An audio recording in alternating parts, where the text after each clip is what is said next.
Olá, queridas e amáveis pessoas do YouTube, sejam bem-vindos a mais um vídeo aqui no canal, mais um react, dessa vez lá o Quadrinho da Sarjeta. O culto ao carro é um culto à morte, uma ficção científica realista. Final de semana aqui no canal, vamos reagir à cultura pop, né? Já falamos sobre muito assunto, não que seja sério, cultura pop é muito sério, e também é política, mas pelo menos é a política e o assunto sério numa forma escapista, né? A gente não vai ficar falando da realidade, não vamos chorar e rir com a nossa realidade, vamos falar um pouquinho sobre mundos ficcionais, né? Que também são políticos, também dá pra aprender muito, também dá pra falar muito, um pouquinho mais leve, né? Mas antes, não esqueça que você pode ajudar muito esse canal aqui com apenas microsegundos, um clique é necessário para ajudar esse canal. Você pode apertar o botão de like, o botão de comentário, o botão de compartilhamento e o botão de inscreva-se, me ajuda demais, você não tem ideia. É inscrito no canal? Curta, compartilhe, joga lá no WhatsApp, joga lá no Telegram da galera, me ajuda muito. Não é inscrito no canal? Se inscreva aqui no canal. Chegou nesse canal a primeira vez na sua vida, nunca viu a minha cara feia pelo YouTube? Assista o vídeo, considere se inscrever se você gostar, se for trazer algo de bom para sua vida, algum conhecimento, ajudar a construir algum conhecimento, ajudar a te entreter de alguma maneira, eu já me sinto feliz. E você pode se inscrever, é de graça e tem vídeo quase todo dia aqui no canal. Mas chega de lenga-lenga, chega de enrolação, vamos para o vídeo. Este é um vídeo para você ouvi-lo enquanto dirige. Não! Vamos começar de novo. Estamos no futuro. O ano é 1996. Eu peguei esse vídeo porque eu achei muito interessante a thumbnail e o título do vídeo me chamou muita atenção. Eu achei que era um assunto meio brisado, assim. Eu curto muito esses assuntos brisa aqui no canal, porque, né, pra gente conversar sobre tudo e nada ao mesmo tempo. E achei interessante essa questão do culto ao carro, um culto à morte, porque eu tenho algumas brisas sobre carros, sobre como... e sobre algumas máquinas que a gente utiliza, e muitas vezes elas são extremamente perigosas, mas ao mesmo tempo a gente meio que esquece desse perigo por um momento, porque o benefício que ela traz é muito bom e a gente não quer voltar atrás a um ponto que a gente não tinha essa máquina, né? Eu penso muito isso com carro, eu penso muito isso com fogão. Cara, sem sacanagem. É um papo até pra ter sobre masculinidade, né? Mas eu sou muito cagão pra trocar gás. E sempre que eu posso, eu peço pro cara que traz o gás trocar pra mim. Porque eu tenho muito medo de fazer merda com gás, tá ligado?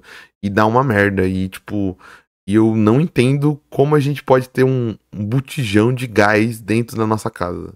Eu acho isso meio maluquice. Eu sei que é seguro, eu sei que... mas é um medo totalmente irracional, tá ligado? Não adianta a gente argumentar. Sabe que todo mundo tem esse medo irracional. Que é o medo que não adianta argumentar, não adianta trazer mil explicações. É um medo que você tem. Eu tenho isso com algumas coisas, todo mundo tem, eu acho. E eu tenho isso com botijão, parceiro.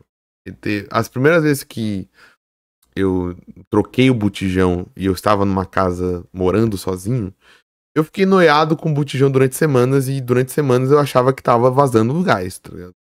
Eu tenho isso com chuveiro elétrico também. Eu tenho um cagaço, não entendo como a gente tem uma máquina perigosa assim com chuveiro elétrico. Eu tenho isso com um carro, cara.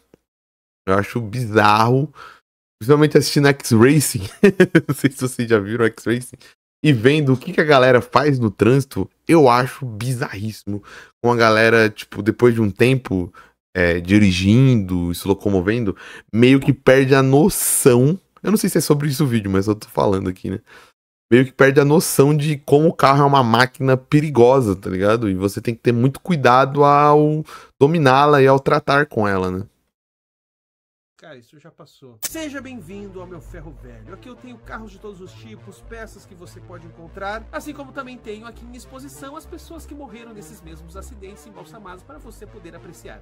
Olha que saudável. Tá ficando pior. Olha que saudável. Tem jeito fácil de falar isso. Eu quero comentar com vocês uma história que talvez esteja velha, embora se passe no futuro, chamada 1996. É um quadrinho de Chantal Montelier que saiu originalmente em 76. Então ali havia um esforço de imaginar 20 anos no futuro. Um futuro que pra nós já ficou bastante no passado, mas que tem ali elementos... 96, que é o ano que o vosso interlocutor aqui Nasci exatamente em 96. Que são bastante atuais e que talvez tenha até ficado pior. Aliás, esse é o mal-estar generalizado quando a gente trata de ficção científica. Porque ultimamente a gente vê essas distopias e fala, olha, do jeito que tá atualmente até que tá meio pior, né? Porém, aqui em 1996 tem uma sacada bastante nonsense. Inclusive, falando de 96, e aproveitando que eu estou num vídeo na internet, quero aqui fazer um manifesto dos nascidos de 95 pra frente.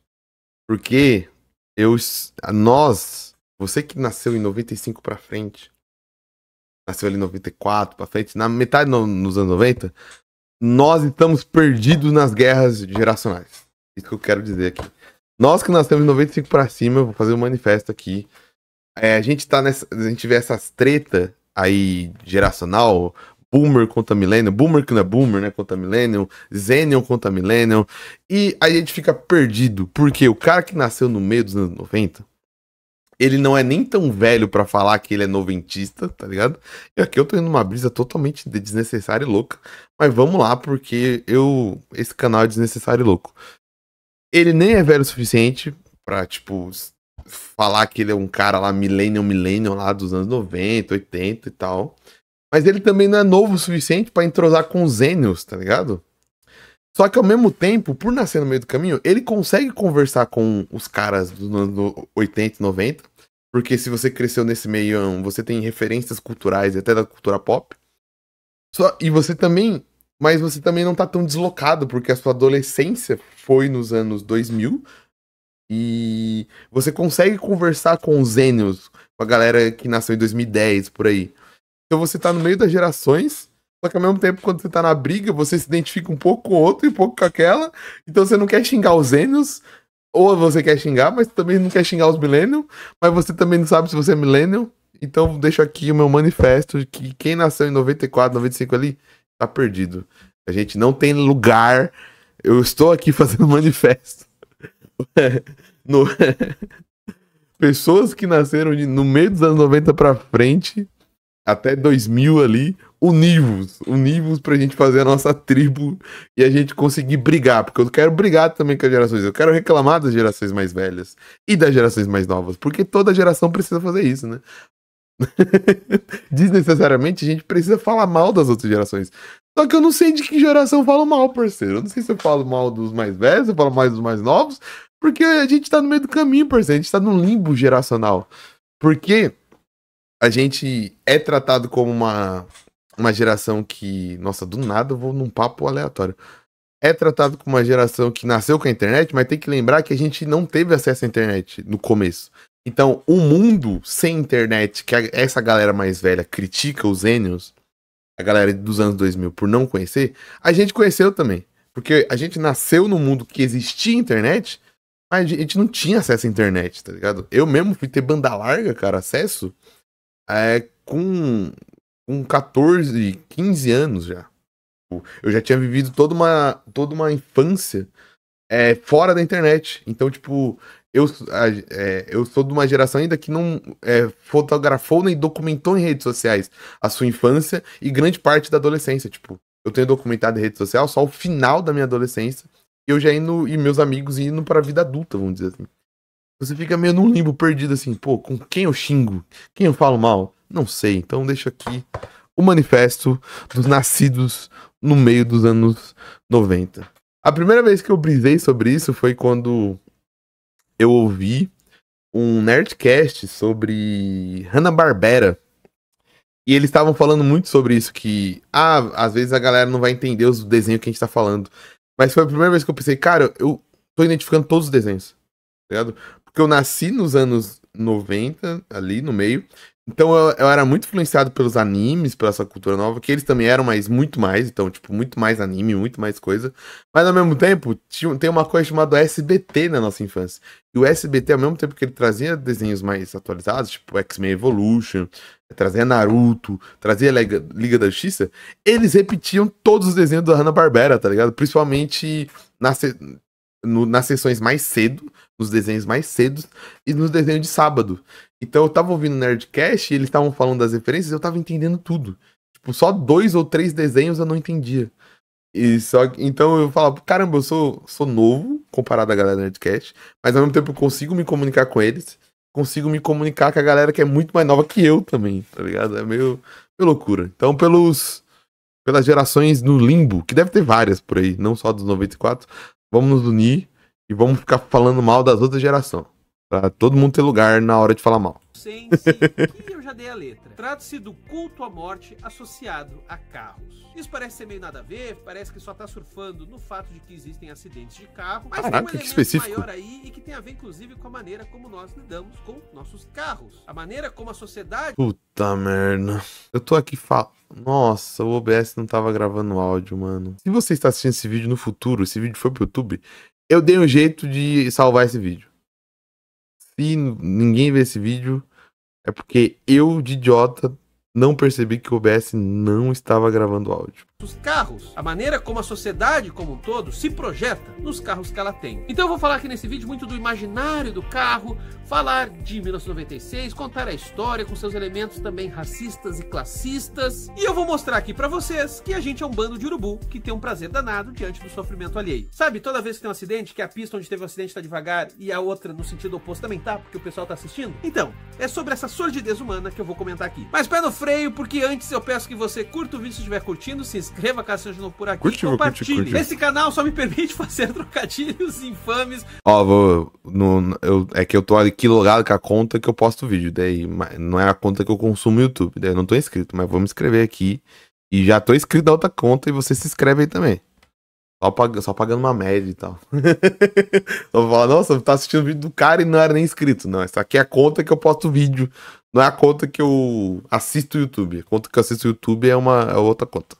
Porque tem apoiadores e tem recompensas bem legais, como lives aqui comigo, grupo no Telegram, sorteio de gibi, conteúdo exclusivo e grupo de estudo. Inclusive, o último encontro do grupo de estudos foi sobre 1996 de Chantal Montelier. Então, se você quer se encontrar conosco e discutir gibis com base em outras leituras, artigos, pesquisas, enfim, se você quiser parecer inteligente, seja um apoiador. Eu vou deixar o link na descrição do vídeo e no primeiro comentário fixado. E cogite ser membro aqui também do YouTube, preço R$90 ao mês, e ter acesso a vídeos exclusivos. Mas vamos lá, primeiro deixa eu contar aqui pra vocês um pouco do quadrinho. 1996 saiu originalmente no ano de 1976, só que de forma seriado, sendo concluído até 78. E é uma história que saiu na lendária revista Metal Hurlan. Caso você não saiba nada sobre isso, a Metal Hurlan foi uma das revistas mais importantes da história dos quadrinhos. Voltada à ficção científica / ficção fantástica, ali passaram grandes mesmo, gigantescos quadrinistas. Os nomes mais lembrados também são as suas figuras fundadoras, como Moebius, Druyer. Porém, Chantal Montelier, que acabou chegando mais tarde na revista, é uma figura igualmente fundamental. Seja pela questão estética, pelo estilo, Chantal Montelier vai ser um dos principais nomes da guinada realista nos quadrinhos franceses. Junto com Jacques Tardy e o grupo Bazooka, Chantal Montelier vai trazer para os seus quadrinhos uma abordagem mais fria, seca, diria até um tanto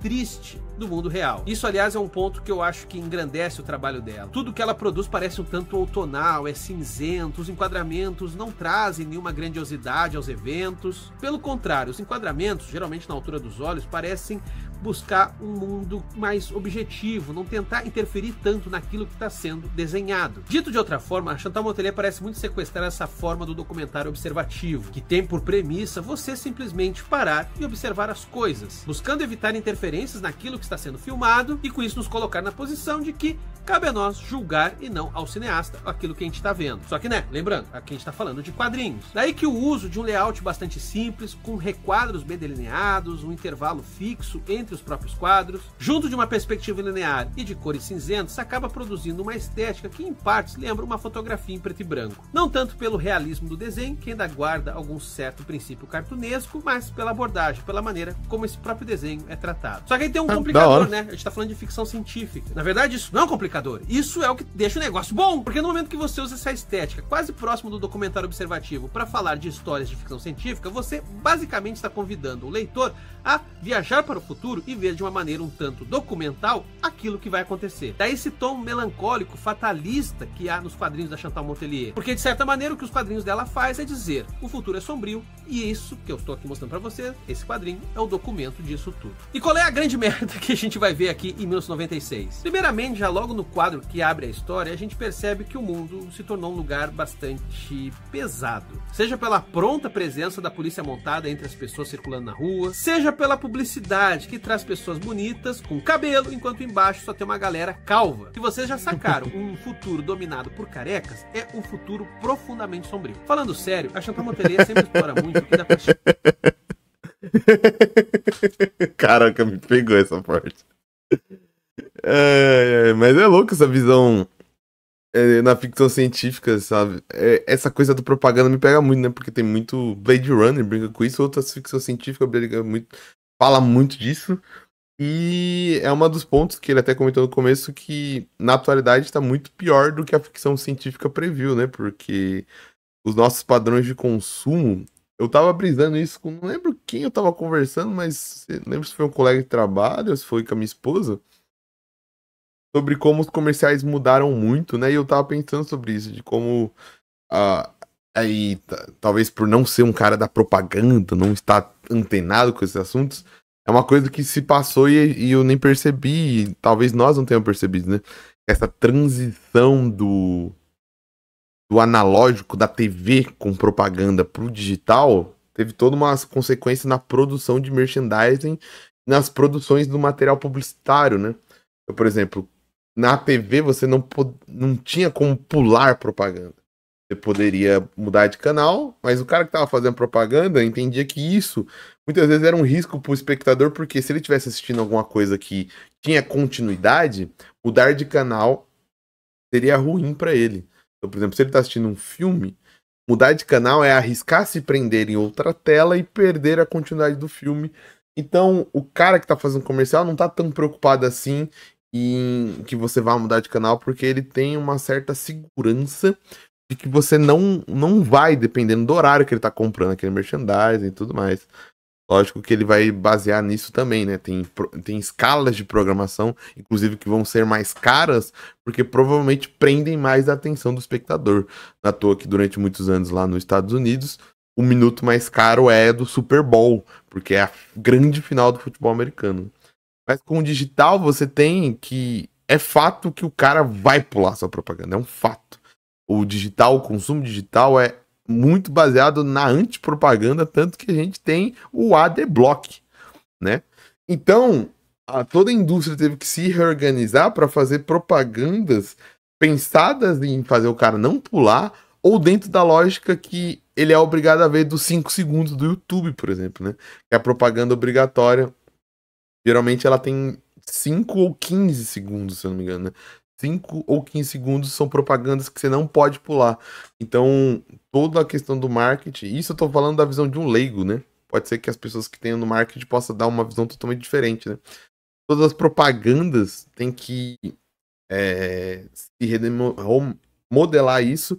Então, a gente tá muito mais imerso à propaganda do que a gente tava antes na televisão e do que até as ficções científicas, eu acho que previram, né? Muita... Cara, o tanto de propaganda que a gente consome durante um dia, a gente nem percebe, porque ela tem que estar nessa estética que você não pode pular, ela tem que estar disfarçada, ela tem que estar num pub patrocinado, ela tem que estar num stories. Pô, mano, a Twitch, quem é consumidor de Twitch? Cara, a Twitch tá impraticável, velho. Tem sacanagem. Você entrar numa live que você não é sub, pra quem não sabe, lá na Twitch... aqui é o YouTube Premium, né, do YouTube. Se você assina, você não tem propaganda. Mas o que acontece na Twitch? Cada canal, você tem que assinar o canal. Não tem uma assinatura da Twitch Prime. Você assina o canal. Então, se você assinou o canal do Gaules, você não vê propaganda no canal do Gaules. Mas se você pular pro canal, sei lá, da Sofia Espanha, ou pro canal do João Carvalho, você vai ver propaganda no João Carvalho. E a Twitch tá com um lance de, 6 propagandas, as 6 são obrigatórias, e as 6 tem 30 segundos, tá ligado? Então você às vezes fica esperando minutos pra você realmente ver o conteúdo da pessoa. É muito louco, porque live stream é muito conteúdo, de momento, sabe? Se você vem uma enxurrada de 6 propagandas direto...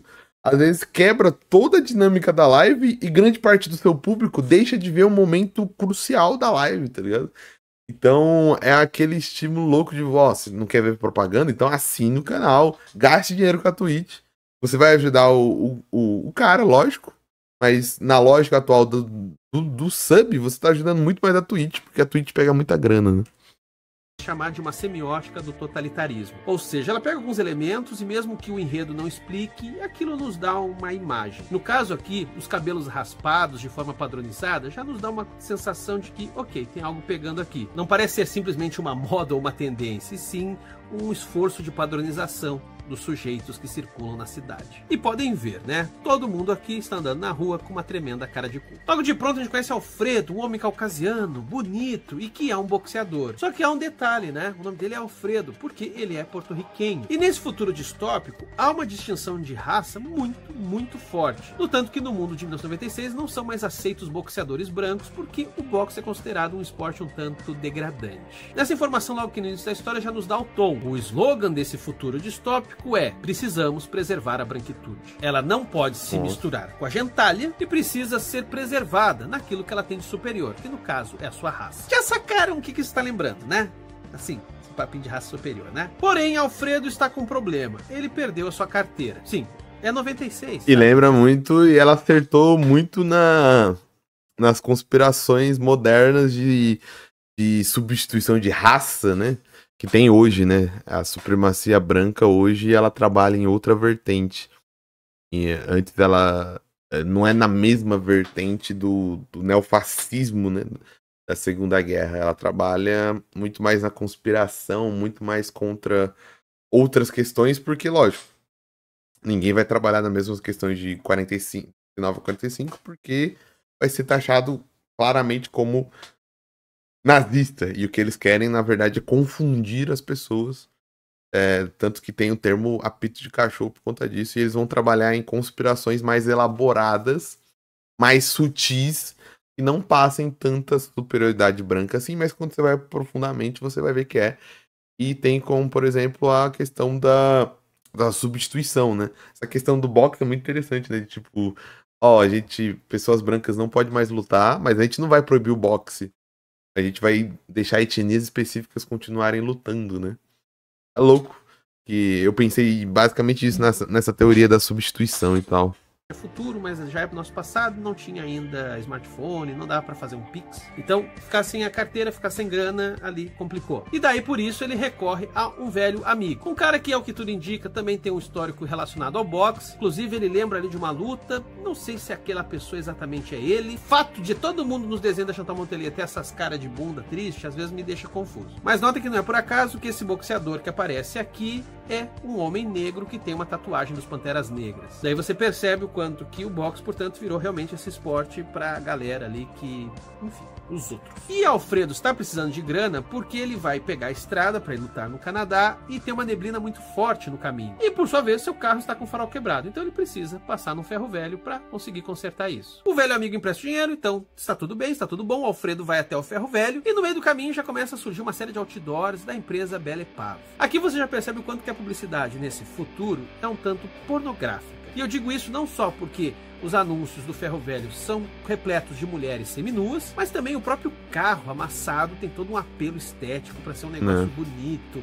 Olha só essa lataria aqui toda reduzida a lixo. Perceba, tem todo um prazer estético no acidente. E isso não é por acaso, porque quando Alfredo chega de fato no ferro velho, as atendentes também são mulheres lindas e seminuas. Tá tendo um show ali no momento do tipo, porra, é ferro velho, cara, por que tá tendo um show? E uma série de pessoas estão circulando, todas elas muito bem vestidas, o negócio tá mais parecendo uma exposição artística do que necessariamente um ferro velho. O lance é que o lugar é muito grande, tem uma série de níveis, a atendente conduz Alfredo a um nível específico, e chegando lá, Alfredo percebe que há uma série de esculturas angelicais. E daí ele fica pensando, cara, por que tem essa escultura aqui?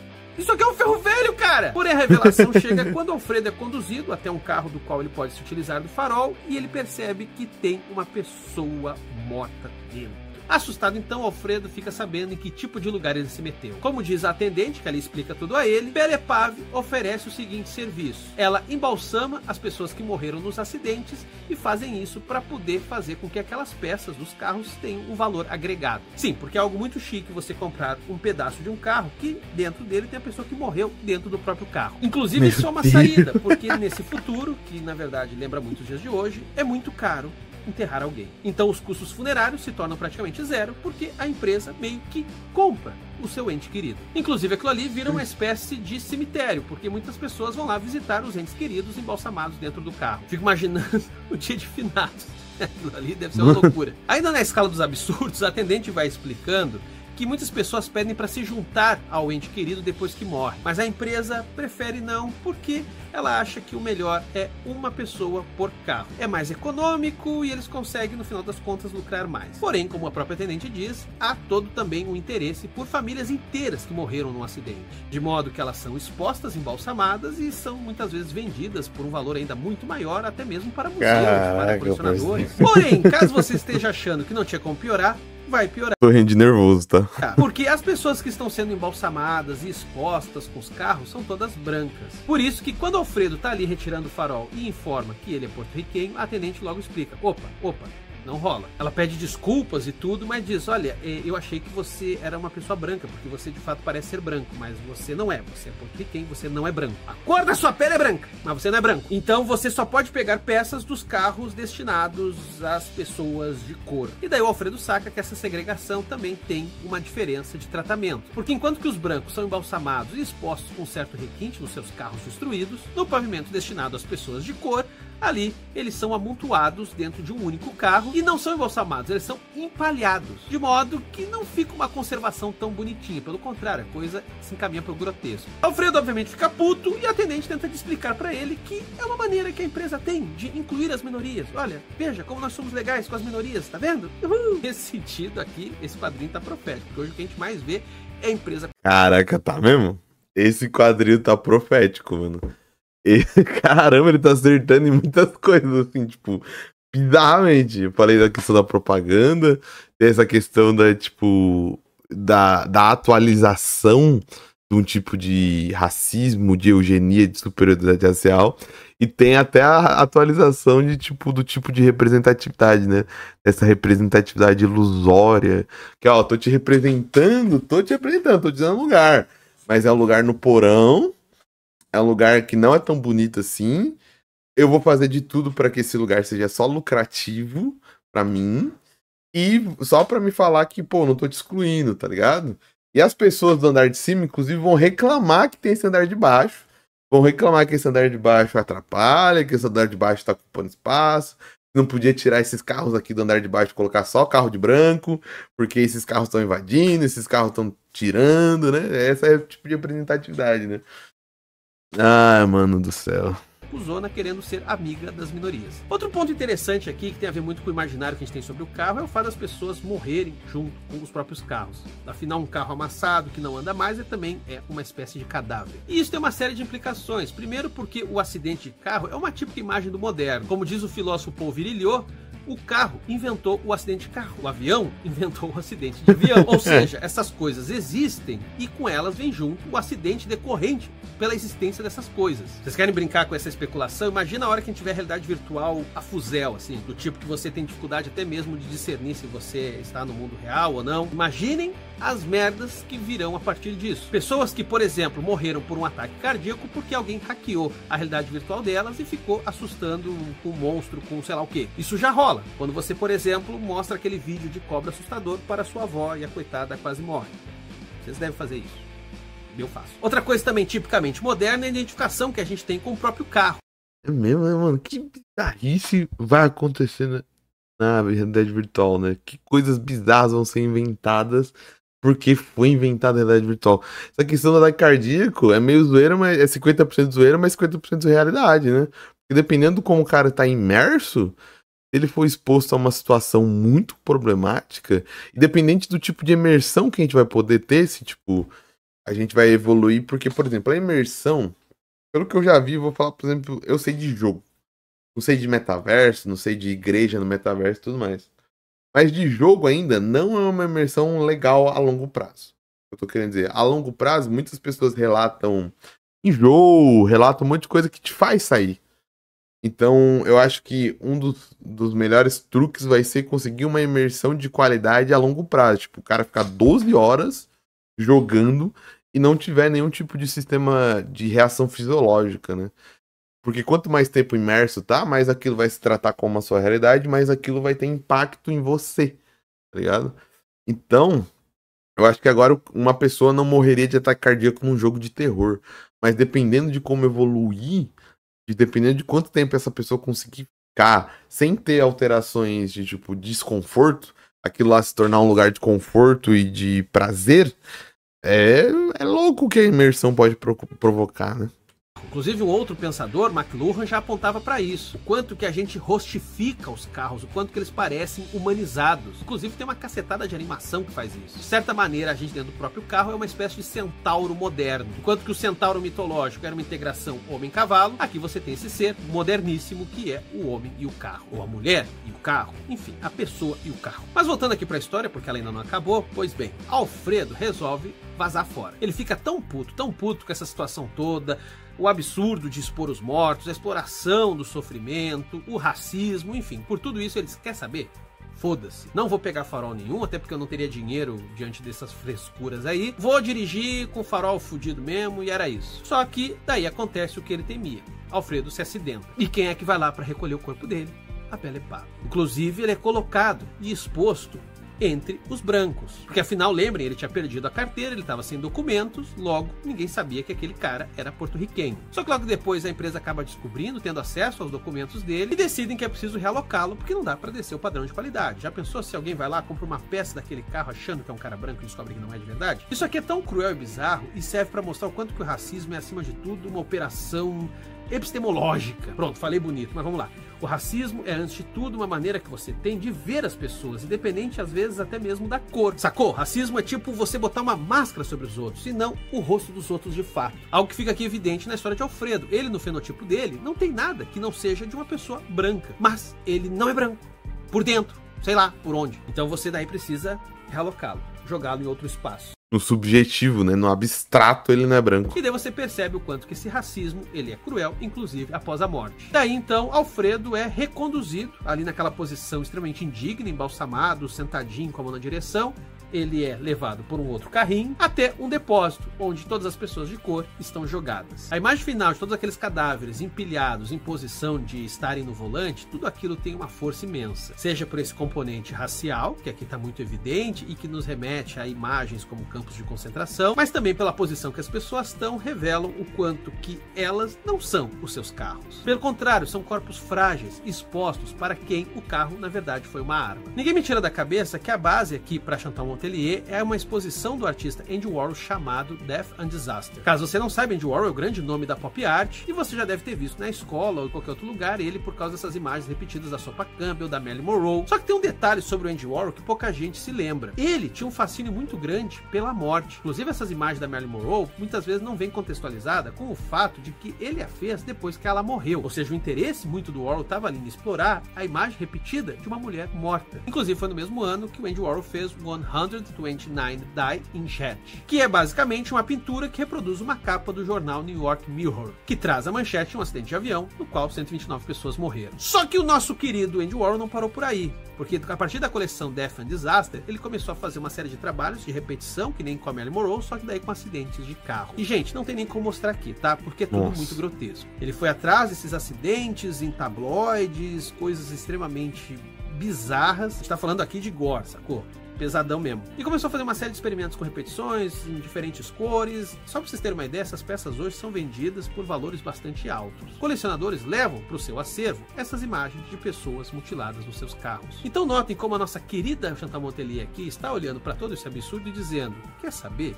Isso é, na verdade, até bastante normal. E vamos além, né, gente? Basta a gente assistir um noticiário, algum canal ou veículo sensacionalista da internet e a gente vê imagens 1000 vezes piores. Tudo em nome desse grande comércio que é a exploração da morte. É por isso que eu falo que essas distopias... Ou até com conteúdos 1000 vezes pior. Às vezes, né, tipo, as imagens, mas o quanto a gente não vê hoje em dia com essa enxame de tretas que tem na internet, a gente consumindo e degustando e mastigando e deglutindo sofrimentos alheios, sabe? E não é que uma crítica ao reality show, a tudo que é baseado em realidade, mas é o reality show que não deveria ser reality show, né? Uma coisa é você consumir o sofrimento de pessoas que se colocaram naquela situação, tá ligado? De pessoas que assinaram um contrato social para, nas suas plenas faculdades mentais. Não tô falando que isso é certo, não tô falando que isso é legal, não tô querendo defender o BBB, tá ligado? Mas tô falando que uma coisa é o BBB e uma coisa é você ter entretenimento em cima de casos de exposição online, por exemplo, tá ligado? Eu não pensei que eu ia ser tão aleatório nesse vídeo aqui e ia falar de tanta coisa, mas você vê, por exemplo, o caso Haluca. Se você não tá embaixo de uma pedra, você percebeu, você consumiu alguma coisa do caso Haluca. E você vê a transformação do entretenimento de sofrimentos alheios de pessoas que não assinaram um contrato social e que foram gravados. E nesse caso, todo mundo se gravou, todo mundo se fez, todo mundo pegou sofrimento, todo mundo pegou segredos, todo mundo pegou corpos. E nós, como público, estamos todos nós comendo e se mastigando e se deliciando de sofrimentos e de conteúdos mórbidos subjetivos, que não são explícitos no gore de um acidente de carro, mas são acidentes de carro metafóricos, tá ligado?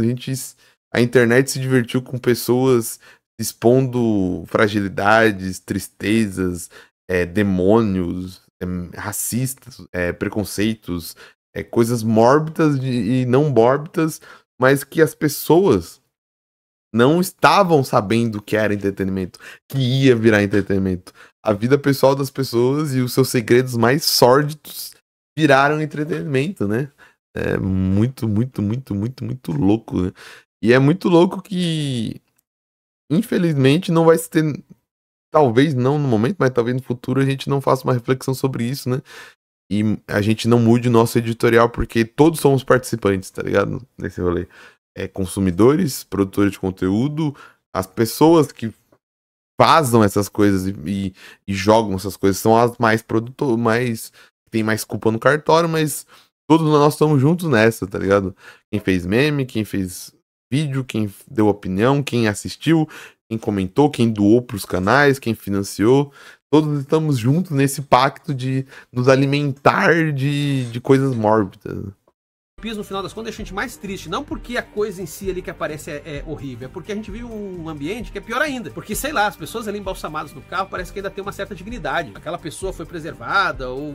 sei lá, enfim, por mais que seja uma pura exploração, ainda tem ali um cuidado. Hoje em dia, foda-se, sacou? Pelas redes sociais, você faz comércio da imagem dos outros, explora os outros, usa IA pra trazer os mortos de volta, né? Enfim, hoje vive-se um grande foda-se pra quem morreu, porque o que interessa é ganhar dinheiro na cabeça dos outros. Aliás, tem aquela IA horrível do John Lennon, vocês viram? Enfim, perdi o foco completo, Deu um vale da estranheza total. Eu não tinha visto, mano, esse IA do John Lennon. Pra variar, vídeo normal aqui no canal. 1996, como vocês viram, é um baita de um quadrinho e mostra aqui muito daquilo muito bom, que faz fico com vontade de comprar e ler. Muito, muito interessante quadrinista. Dá pra falar mais da autora, dá pra falar mais de outros trabalhos dela. Inclusive, digo aqui nos comentários se vocês querem que eu fale mais de Chantal Motelier. Tem um vídeo mais antigo no canal no qual eu falo de Shelter, um trabalho que inclusive ela revisou e fez uma série de contrapontos políticos ali. Por isso, digo aí se vocês querem mais Chantal Motelier aqui no canal. Caso vocês venham comprar o livro, vão em lojas de quadrinhos. Mas se forem pela Amazon, usa o nosso link aqui. 1966, assim como Shelter e outras histórias, saíram na coletânea Social Fiction. E é material bom, tá? Tô falando sério. Aliás, quem acompanha o canal desde o comecinho vai lembrar que nos primeiros vídeos eu já falava: publiquem Chantal Motelier. Que bom mesmo que agora não preciso ir atrás de edições em francês para ter os trabalhos dela aqui. Embora odile os crocodilos, ninguém tá publicando. Alguém faça o favor de se coçar e trazer isso pro Brasil. No mais, siga a gente nas nossas outras redes sociais, TikTok e Instagram. Obrigado por assistir e atenção no volante. Tamo junto. Ainda bem que eu não dirijo, só bicicleta. Bom vídeo. Se o vídeo dele foi muito aleatório, minha reação em cima do vídeo dele 1000 vezes mais aleatória ainda. Mas vamos ficando por aqui. Espero que tenha sido bom de alguma maneira. Espero que a gente tenha pensado e conversado um assunto legal. Se você gostou do conteúdo aqui também, curte, like, inscreva-se. Eu vou ficando por aqui. Até a próxima e tchau!